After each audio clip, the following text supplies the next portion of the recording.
고린도 교회 성도들 중에서 어떤 성도들은 육체의 부활이 없다고 하면서 육체의 부활을 믿지 못하는 그런 성도들이 있었습니다.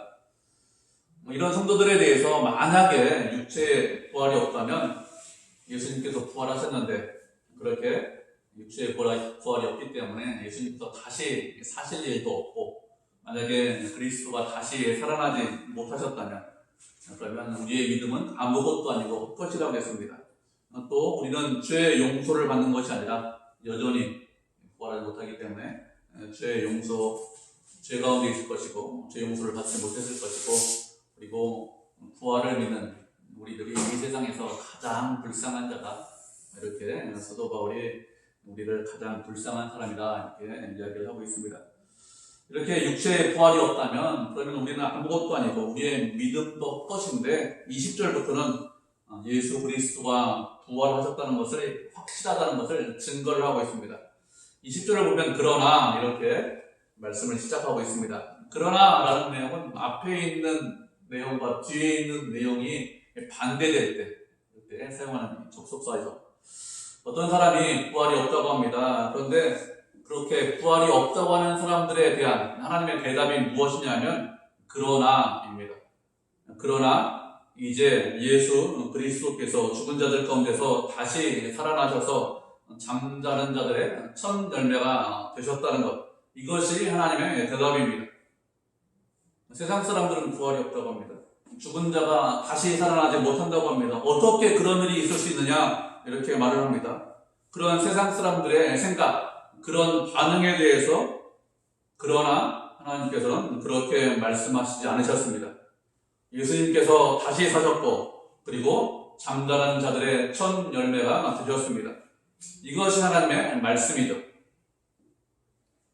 잠자는 자들의 첫 열매가 되셨다는 것은 이제 후로는 많은 열매가 있습니다. 어떤 나무에 처음으로 열매가 맺혔어요. 그러면 그 이후에 어떻게 될까요? 그 이후에 그 나무에 있는 많은 꽃들도 그런 동일한 열매가 맺습니다.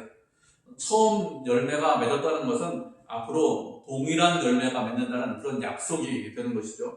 예수님께서 부활하셨기 때문에 우리도 예수님과 동일하게 부활한다는 그런 약속이 됩니다. 그리고 처음 열매를 맺었다는 것은 그 이후에 그 나무에 동일한 열매가 맺는다는 것입니다. 어떤 나무가 처음에는 사과가 열리다가 조금 시간 지나니까 배가 열리고 그 다음에는 감이 열리고, 그런 나무 평생에 보신 적 있습니까? 그런 나무 없잖아요. 처음 사과 열리면 끝까지 사과 열리고 배가 열리면 배가 열리는 것이지, 처음에 뭐 이렇게 이런 열매 맺히다가 다음에 다른 열매 맺히는 그런 나무는 아무도 없습니다. 아무런 나무도 없죠. 본 적도 없죠. 예수님께서 부활의 첫 열매이기 때문에 우리도 동일한 열매를 맺습니다. 우리도 동일하게 부활합니다. 그리고 부활의 첫 열매라는 것은 시간적으로 맨 처음이다, 이런 의미가 있습니다. 예수님께서 맨 처음 부활하셨어요. 그리고 우리도 질서대로 부활합니다. 예수님께서 죽은 사람을 살리신 경우가 있습니다. 뭐 죽은 나사로가 살았습니다. 구약시대에도 선지자들이 죽은 사람 살리는 경우가 있죠. 그런데 그런 사람들에 대해서는 부활했다 이렇게 말하지 않습니다. 왜 그런가 하면 그 사람들은 또 죽었기 때문에 그렇습니다. 부활은 살아나서 또다시 죽지 않는 것입니다. 살아나서 다시 살아나서 영원히 사는 것이 부활입니다. 또 죽으면 부활이 아니죠. 예수님께서 부활하셔서 지금 살아계십니다. 그렇기 때문에 예수님이 부활의 첫 번째 열매이시죠. 이렇게 예수님께서 부활하셨다는 것을 논증하고 있는데 21절을 보면 사망이 한 사람으로 말미암았다. 그렇기 때문에 죽은 자의 부활도 한 사람으로 말미암는다, 이렇게 말씀을 하고 있습니다.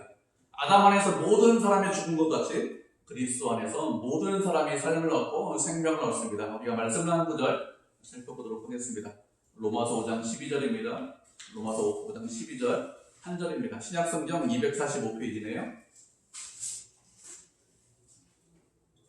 로마서 5장 12절 신약성경 245페이지 대성경으로 한 절이니까 우리 한 목소리로 같이 합독하도록 하겠습니다. 로마서 5장 12절입니다. 하셨죠? 같이 읽겠습니다. 시작. 그러므로 한 사람으로 말미암아 죄가 세상에 들어오고 죄로 말미암아 사망이 들어왔나니, 이와 같이 모든 사람이 죄를 지었으므로 사망이 모든 사람에게 이르렀느니라. 아멘. 한 사람으로 말미암아 죄가 세상에 들어왔다 이렇게 말씀을 하고 있습니다. 이 한 사람이 누구냐 하면 아담이죠. 하나님께서 아담에게 말씀하시기를 동산 중앙에 있는 선악을 알게 하는 나무 열매를 먹지 말라, 따먹지 말라 이렇게 말씀하셨습니다. 먹으면 그 열매를 먹으면 반드시 죽는다 이렇게 말씀하셨습니다. 그런데 아담은 우리가 알고 있는 대로 이 하나님의 말씀을 어기고 동산 중앙에 있는 나무 열매를 먹었습니다. 그래서 어떻게 되었습니까? 그래서 아담이 죽었습니다.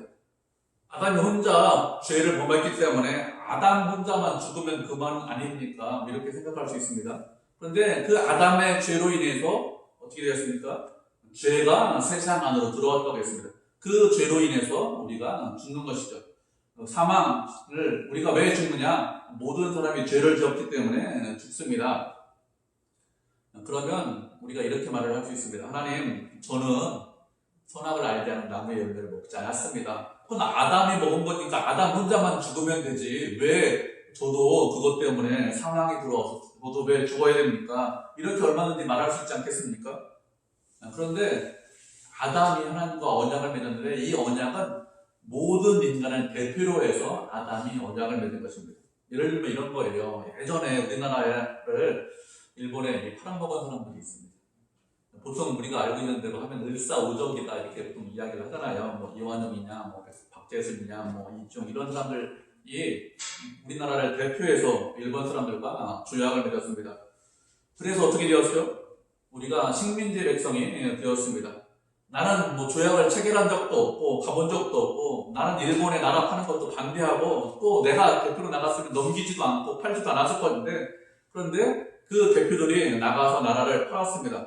그래서 그 조약 때문에 어떻게 되었죠? 우리는 그냥 식민지 백성이 되었습니다. 대표가 이런 일을 했기 때문에 그 영향이 나에게까지 온 것입니다.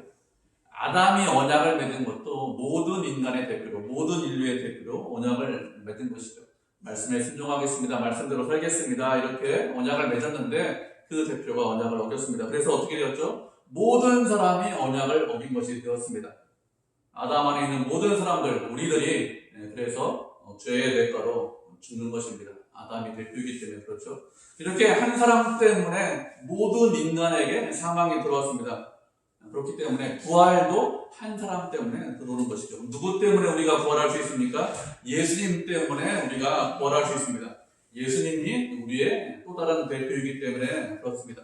예수님께서 가장 먼저 부활하셨습니다. 그래서 그 대표를 따라서 그래서 부활을 할 수 있습니다. 아담이 우리의 대표이고 둘째 아담이신 예수님께서 우리의 또 다른 대표이기 때문에 우리가 부활할 수 있는 것이죠. 그런데 부활은 그냥 부활하는 것이 아니라 어떻게 부활한다고 했습니까? 각각 차례대로 부활한다 이렇게 말씀하고 있습니다. 차례대로 부활한다는 것은 부활할 때 순서가 있고 질서가 있다 이렇게 말씀하는 것입니다. 가장 먼저 부활하신 분이 누구냐? 가장 먼저 예수님께서 부활하셨습니다. 첫 열매이기 때문에 이미 부활하셨죠. 그리고 그 다음에 누가 부활합니까? 그 다음에는 그리스도에게 속한 자가 부활한다고 했습니다. 그리스도에게 속했다는 것은 다른 말로 하면 그 사람이 예수 그리스도 안에 있다는 것입니다. 예수님을 믿는 우리가 부활합니다.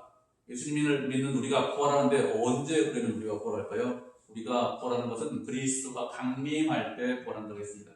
그리스도가 강림하신다는 것은 예수님께서 다시 오실 때 부활을 하는 것이죠. 예수님께서 십자가에 달려 돌아가시고 그 다음에 사흘 만에 부활하셨습니다. 40일 동안 이 땅에 계시다가 하늘로 승천하셨는데 승천하시면서 무엇이라고 했습니까? 사도행전에 보면 갈릴리 사람들아 어찌하여 서서 하늘을 쳐다보느냐 너희 가운데서 하늘로 올려지시니 예수는 하늘로 가심을 본 그대로 오시리라 이렇게 말씀하셨습니다. 하나님께서 부활하고 승천하시는데 갈릴리 사람들이 예수님의 제자들이 승천하는 모습을 그대로 봤습니다. 그렇게 눈으로 봤는데 눈으로 본 그대로 예수님께서 영광의 구름을 타고 이 땅에 다시 오신다고 했습니다. 그렇게 예수님께서 재림하시는데 그때 우리도 부활합니다.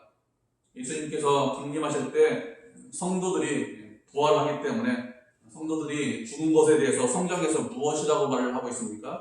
성경에서는 성도들의 죽음에 대해서 죽었다 이렇게 말하지 않습니다.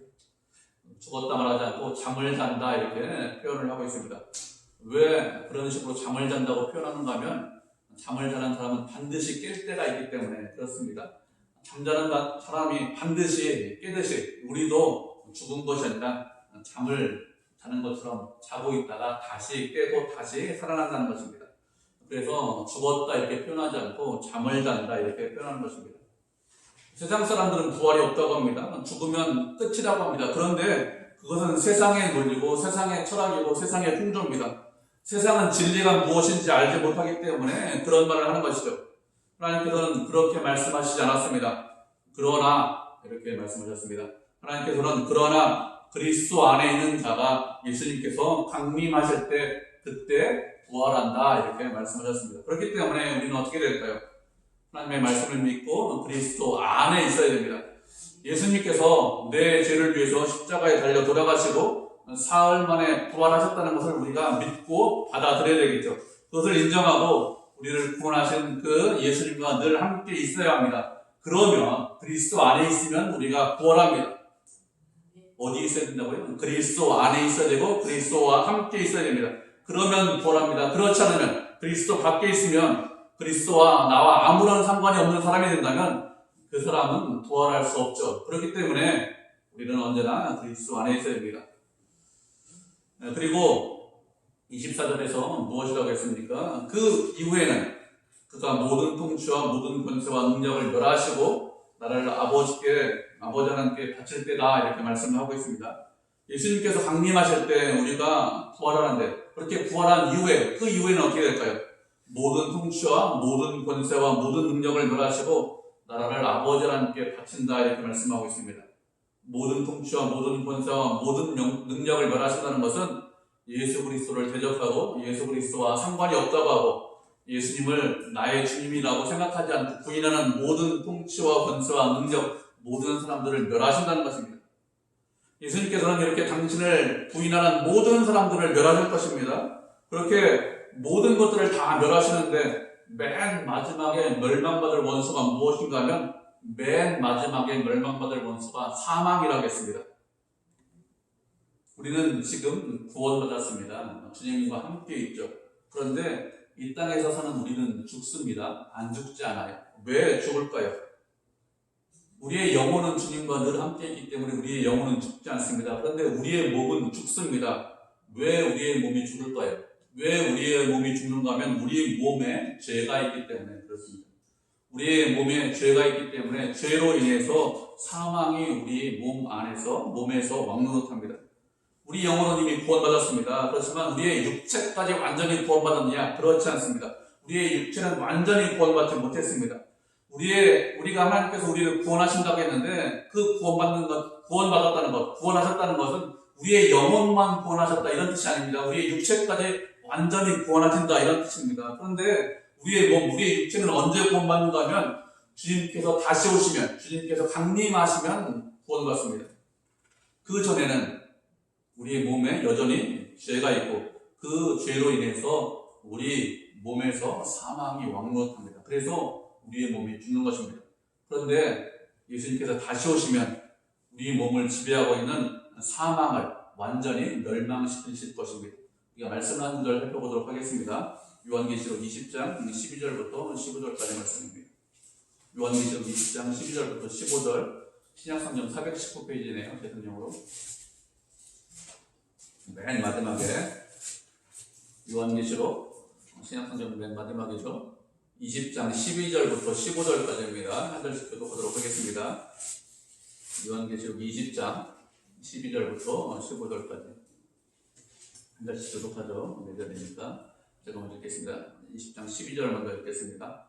또 내가 보니 죽은 자들이 큰 자나 작은 자나 그 보좌 앞에 서 있는데 책들이 펴있고 또 다른 책이 펴졌으니 곧 생명책이라 죽은 자들이 자기 행위를 따라 책들에 기록된 대로 심판을 받으니 하다가 그 가운데서 죽은 자들을 내주고 또 사망과 무덤 가운데서 죽은 자들을 내주니 각 사람이 자기의 행위대로 심판을 받고 사망과 음부도 불못에 던져지니 이것은 둘째 사망 곧 불못이라. 누구든지 생명책에 기록되지 못한 자는 불못에 떨어지더라. 아멘. 계시록 20장 말씀은 예수님께서 이 땅에 다시 오신 이후에 강림하신 이후에 사람들을 최종적으로 심판하시는 것에 관해서 말씀하고 있습니다. 사도 요한이 보니까 죽은 자들이 있는데 큰 자나 작은 자나 주님의 보좌 앞에 서 있습니다. 책들이 펴져 있고 그리고 다른 책이 펴져 있습니다. 그 책의 이름이 무엇이라고 있는가 하면 생명책이다 이렇게 말씀하고 있습니다. 죽은 자들이 자신의 행위에 따라서 이 땅에서 어떻게 살았느냐 그 책에 기록된 대로 우리가 심판받는다고 했습니다. 그 사람이 큰 자든 작은 자든 자신의 행위대로 심판을 받는데 생명책에 기록된 자는 심판받지 않는다고 했습니다. 생명책에 기록되지 못한 자는 자신의 행위대로 심판을 받습니다. 바다도 그 가운데서 죽은 자들을 내주고 사망과 음부도 그렇게 죽은 자들을 내어준다고 했습니다. 각 사람의 행위대로 예수님께서 심판하시는데 그렇게 심판하신 이후에 그 다음에 어떻게 됩니까? 사망과 음부를 불못에 던지신다 이렇게 말씀하고 있습니다. 이것이 둘째 사망, 불못이다. 사망과 음부라고 했습니다. 죽음과 저승이 완전히 불못에 던져지죠. 이것이 둘째 사망입니다. 믿지 않는 사람들, 그리스도 밖에 있는 사람들도 불못에 던져진다 이렇게 말씀을 하고 있습니다. 그리스도 안에 있으면 천국에 가면 그렇죠. 우리는 다시는 눈물이 없습니다. 슬픔이 없습니다. 고통이 없습니다. 다시는 죽지 않습니다. 왜 죽지 않을까요? 사망과 음부가 불못에 던져졌기 때문에 그렇습니다. 그런 것들이 이미 완전히 멸망당했기 때문에 더 이상 천국에는 사망이라는 것이 없어요. 죽는 것이 없습니다. 우리가 이 땅에서 가장 두려워하는 것은 무엇이죠? 우리가 이 땅에서 가장 두려워하는 것은 죽는 거죠. 누가 말씀해 보니까 이런 말씀이 있습니다. 살아있는 개가 죽은 사자보다 낫다 이렇게 말씀하고 있습니다. 당연한 말씀이죠. 사자입니다. 아무리 제 아무리 사자라도 죽었으면 아무것도 아니죠. 살아있는 개가 훨씬 더 낫습니다. 그렇게 사람들은 죽음을 두려워하고 죽음이 우리 가운데서 왕노릇하고 있습니다. 그렇게 사망을 두려워하는데 예수님께서 부활하시고 그리고 심판하실 때 어떻게 합니까? 맨 마지막에 사망을 불못에 던지십니다. 사망이라는 것을 죽음을 멸망시키죠. 그렇기 때문에 그리스도 안에 있는 자들은 사망이 더 이상 왕노릇하지 못합니다. 그리고 27절 보면 만물을 그 발 아래 두셨다고 했습니다. 이 말씀은 시편 8편 6절에 있는 말씀을 인용한 말씀인데 예수님께서 모든 만물을 그 발 아래 두셨다는 것입니다. 예수님께서 모든 만물을 그 발 아래 두셨기 때문에 모든 만물 중에 들지 않은 것이 분명하다고 했습니다. 만물이 예수님의 발 아래에 있기 때문에 예수님은 만물 밖에 계신다 이런 뜻입니다. 그러면 모든 만물의 핵심이 무엇일까요? 모든 만물의 핵심은 죽는 것입니다. 죽는 것이 모든 만물의 핵심이죠. 죽지 않는 것이 없습니다. 자연에 있는 모든 것은 다 죽어요. 새로 태어납니다. 그리고 시간이 지나면 어떻게 됩니까? 자라고 성장하죠. 그리고 또 시간이 지나면 어떻게 됩니까? 결국에는 소멸됩니다. 죽습니다. 죽지 않는 그런 만물이 있을까요? 그런 자연이 있습니까? 그런 것은 없습니다. 그런데 예수님께서 그런 모든 만물을 발 아래 주셨기 때문에 만물 밖에 계십니다. 만물 밖에 계신다 무슨 뜻인가 하면 사망이라는 것이 그 핵심인 사망이 그 발 아래 있다는 것입니다. 다시 말하면 예수님께서 사망을 이기셨고 죽음을 추월하신 분이다 이런 뜻입니다. 예수님은 죽음을 추월하시고 사망 밖에 계신 분입니다. 이렇게 사망을 이기신 예수님께서 어떻게 하십니까? 28절을 보면 만물을 복종하게 하실 때 예수님도 성부 하나님께 복종하신다 이렇게 말씀하고 있습니다. 성부 하나님이 성부 하나님께 복종하는 것은 성부 하나님보다 성자 하나님이 못하시기 때문에 이렇게 복종하는 것이 아닙니다. 성부와 성자는 동등하죠. 그런데 성자가 성부에게 복종하시는 것은 질서이기 때문에 이렇게 하는 것입니다. 이렇게 부활하신 예수님께서 모든 만물을 발 아래 두시고 그리고 아버지께 복종하시는데 왜 그런가 하면 하나님께서 모든 것 안에 모든 것이 되시기 때문에 그렇습니다. 만유의 주로서 만유에 계시기 때문에 모든 것 안에 모든 것이 되시기 때문에 이렇게 한다 이렇게 말씀을 하고 있습니다. 이렇게 주님께서는 사망을 이기셨다는 것을 사도 바울이 논증하였습니다. 그리고 우리 교회 성도들에게 한 가지 질문하고 있습니다. 29절을 보면 만약에 죽은 자들이 다시 살지 못한다면 죽은 자들을 위해서 세례를 받는 자들은 무엇을 하겠느냐? 어찌 죽은 자들을 위해서 세례를 받느냐? 이렇게 묻고 있습니다. 죽은 자들을 위해서 세례를 받는다 이렇게 말씀하고 있는데 이 말씀은 이미 죽은 사람들을 위해 세례받으면 그 사람이 예수 믿는 사람이 된다, 그 사람이 천국 간다 이런 의미로 말씀하는 것은 아닙니다. 성경 어디에도 죽은 사람을 위한 세례가 있다 이런 말씀이 없어요. 여기밖에는 없습니다. 보통 이 말씀을 어떻게 이해를 하는가 하면 죽기 전에 가까운 가족이나 아니면 가까운 사람들에게 그 사람이 예수 믿고 죽었으면 좋겠습니다. 이렇게 말을 하는 것이죠.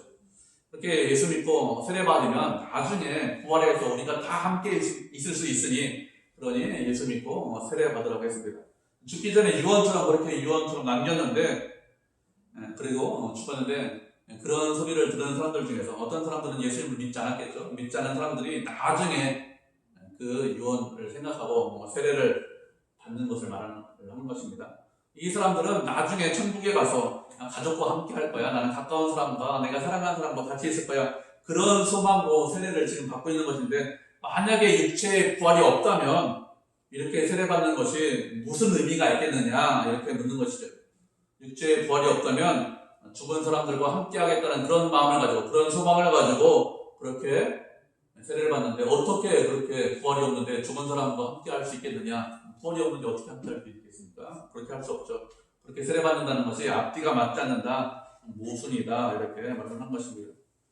그리고 또 다음으로 말하는 것이 무엇이죠? 또 어찌하여 위험을 무릅쓰리요? 이렇게 말을 하고 있습니다.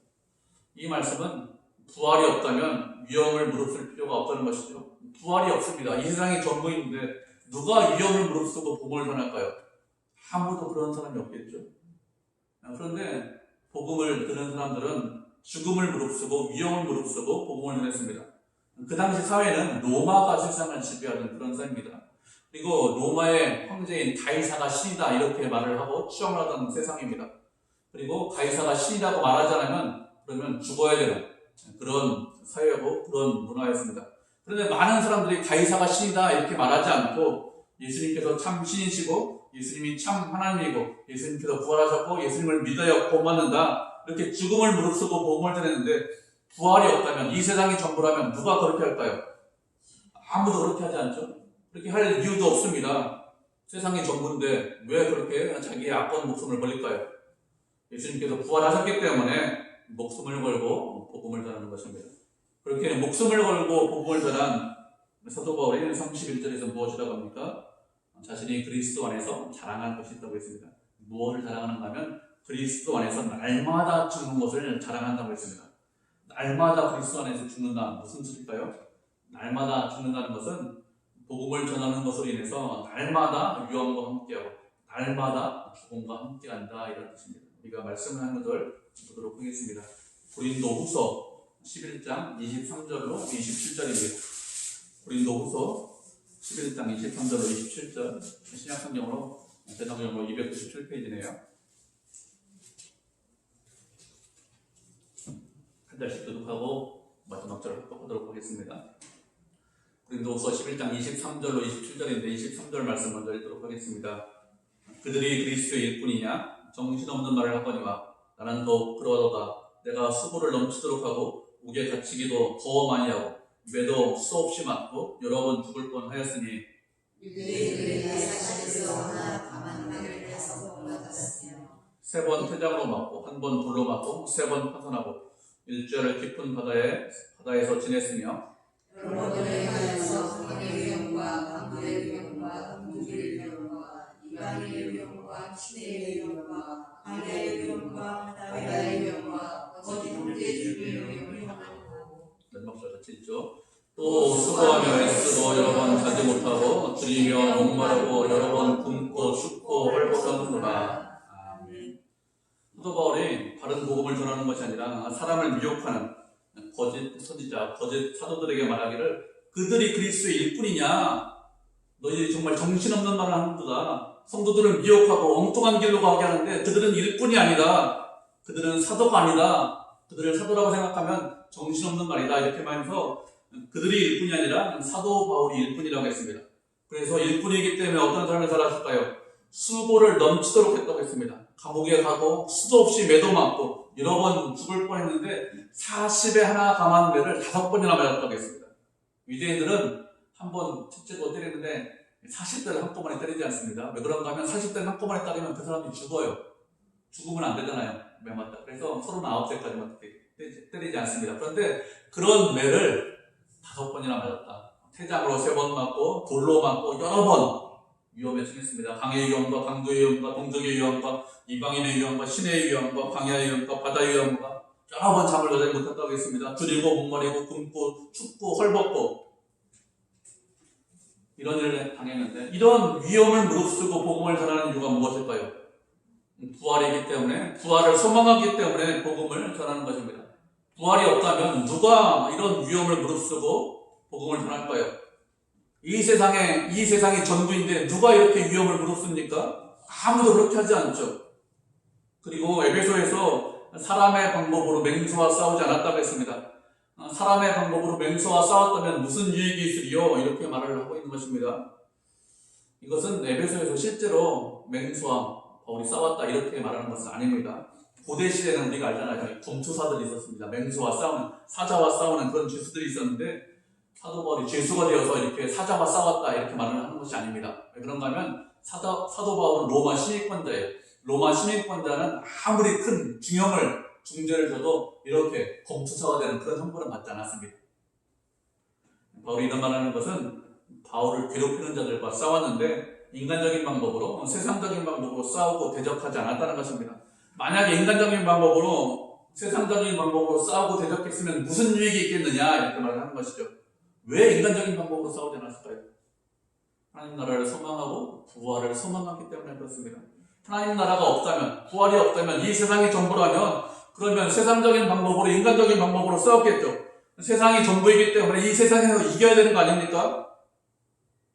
이 세상이 전부니까 이겨야 되죠. 그런데 부활을 소망하고 있기 때문에 항상 그 마음 가운데 하나님의 나라가 있기 때문에 자신을 위협하고 자신을 죽이려고 하는 사람들, 그 사람들과 싸우지 않았다는 것입니다. 왜 그런가 하면 그 사람들이 그렇게 하는 것은 알지 못하기 때문에 그렇게 하는 것이죠. 하나님의 나라도 알지 못하고 부활도 알지 못하기 때문에 성도를 핍박하고 교회를 핍박하는 것입니다. 사도 바울도 알지 못할 때는 교회를 핍박하는 그런 자였습니다. 그래서 인간적인 방법으로, 세상적인 방법으로 싸우지 않았다는 것이죠. 우리도 세상적인 방법으로, 인간적인 방법으로 싸우지 않습니다. 왜 그런가 하면 세상 사람들은 부활을 알지 못하고 세상 사람들은 하나님의 나라를 알지 못하기 때문에 그렇습니다. 우리의 씨름은, 우리의 싸움은 혈과 육이 아니라고 했습니다. 우리는 보이는 사람과 싸우잖아요. 보이지 않는 악한 마귀 사탄과 싸웁니다. 그래서 인간적인 방법으로, 세상적인 방법으로 싸우지 않습니다. 우리를 싫어하고 미워하는 사람들이 있습니다. 그 사람들과 싸우지 않는 이유가 무엇이죠? 그 뒤에서 악한 마귀 사탄이 조종하고 그 뒤에 악한 마귀 사탄이 있기 때문에 사탄과 싸우는 것이지, 공중 권세 잡은 자와 싸우는 것이지 사람과 싸우고 인간적인 방법으로 싸우지 않는 것이죠. 그리고 또 무엇이라고 했습니까? 죽은 자가 다시 살아나지 못한다면 내일 죽을 터이니 먹고 마시자 이렇게 한다고 했습니다. 부활이 없다면 사람들이 어떻게 반응을 할까요? 내일 죽을 것이니 오늘 먹고 마시자 그리고 죽자 이렇게 한다는 것입니다. 이 세상이 전부이기 때문에 그래서 사람들이 어떻게 합니까? 자신의 쾌락과 즐거움을 위해서 사는 것이죠. 먹고 마시는 것을 위해서 이 세상이 전부인 것처럼 삽니다. 그것이 전부인 것처럼 살죠. 그래서 무엇이라고 합니까? 먹고 죽자, 마시고 죽자 이런 말을 하죠. 세상에서 여러분 흔히 듣는 말이에요. 아닙니까? 먹고 죽자, 마시고 죽자. 왜 이런 말을 할까요? 더 이상 내일이 없기 때문에, 오늘이 전부이기 때문에 이런 말을 하는 것입니다. 그런데 바울이 무엇이라고 했습니까? 속지 말라고 했어요. 속지 말라고. 세상의 속임수에 넘어가지 말라고 했습니다. 악한 마귀 사탄이 우리를 속이는데 그 속임수에 넘어가지 말라는 것입니다. 세상은 늘 우리를 속입니다. 사탄은 이 세상이 전부인 것처럼 언제나 이야기를 합니다. 언제나. 세상의 문화가 그렇고 세상의 철학이 그렇고 세상의 사상이 그렇습니다. 그래서 속임수에 넘어가서 우리 주변에 있는 사람들이 뭐라고 합니까? 세상에서 먹고 마시고 즐기고 그리고 죽자 이렇게 이야기하죠. 그런데 속지 말라고 했습니다. 여러분 속지 않으셔야 됩니다. 그런 세상에 속임수가 있다는 것을 알고 속지 않으셔야 합니다. 세상의 속임수에 넘어가면 그 사람이 어리석은 사람입니다. 우리는 나를 속이는 세상에 그런 속임수가 있다는 것을 알고 그 속임수에 넘어가시지 않아야 됩니다. 악한 동무들이, 악한 친구들이 선한 행실을 더럽힌다고 했습니다. 누가 악한 사람들일까요? 세상에서 죄 짓는 사람이 악한 사람입니까? 그런 뜻이 아닙니다. 이 세상이 전부이니까 먹고 마시고 죽자 이렇게 말하고 행동하고 생각하는 사람들이 악한 사람들이라는 것입니다. 이런 사람들이 어떻게 한다고요? 선한 행실을 더럽힌다고 했습니다. 그렇기 때문에 악한 동무, 악한 친구 그런 사람들 따라갈 필요 없습니다. 세상격 가질 필요 없어요. 기존 말씀처럼 심판받습니다. 행위대로 심판받습니다. 그래서 어떻게 하라고 말씀하고 있습니까? 깨어서 의를 행하고 죄를 짓지 말라고 했습니다. 깨어 있어야 합니다.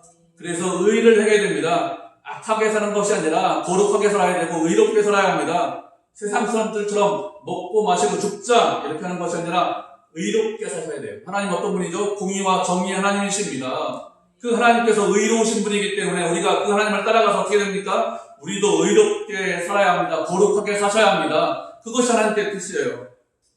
그리고 죄를 짓지 말라고 했습니다. 세상 사람들은 부활이 없다고 합니다.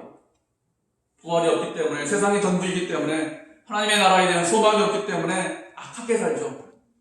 악하게 살아서 세상에서 이기겠다. 악하게 살아서 수단 방법을 가리지 않아서 세상에서 내가 원하는 거 소유하겠다. 그냥 내가 세상에서 이기면 된다. 이게 세상의 문 아닙니까? 우리가 눈으로 보는 거잖아요. 이기는 게 전부다. 이기면 내가 왕노릇한다. 악한 방법을 통해서라도 내가 이기겠다라는 거죠. 왜요? 이 세상이 전부니까 그렇게 하는 거죠. 세상이 전부고 세상이 목표이기 때문에 그렇습니다. 그런데 하나님께서는 그렇게 죄 짓지 말라고 했습니다. 왜요? 죄를 짓는 것은 하나님이 어떤 분인지 알지 못하기 때문에 그렇습니다. 하나님께서 죄를 미워하시고 싫어하십니다. 멀리하십니다. 하나님을 바르게 안다면 죄 짓지 않습니다. 죄를 멀리하는 것이 마땅하죠. 왜요? 우리의 죄 때문에 죄를 용서하기 위해서 누구를 졌다고요? 당신의 아들을 십자가에 못 박으셨습니다. 그런데 죄를 진다고요? 여러분 우리의 아들을 죄 때문에 졌는데 여러분 내가 죄를 질 수 있겠습니까? 죄를 좋아할 수 있겠습니까? 하나님이 당신의 아들을 죄 때문에 주셨는데 죄인을 사랑할까요? 죄인은 불쌍히 여기십니다. 죄를 멀리하십니다. 우리는 부활해서 영원히 하나님과 함께 있을 것입니다. 영원히요. 그 하나님과 영원히 함께 할 것인데 이 세상에서 죄를 지으면서 살기를 원하십니까? 하나님을 알지 못하기 때문에 그런 거예요.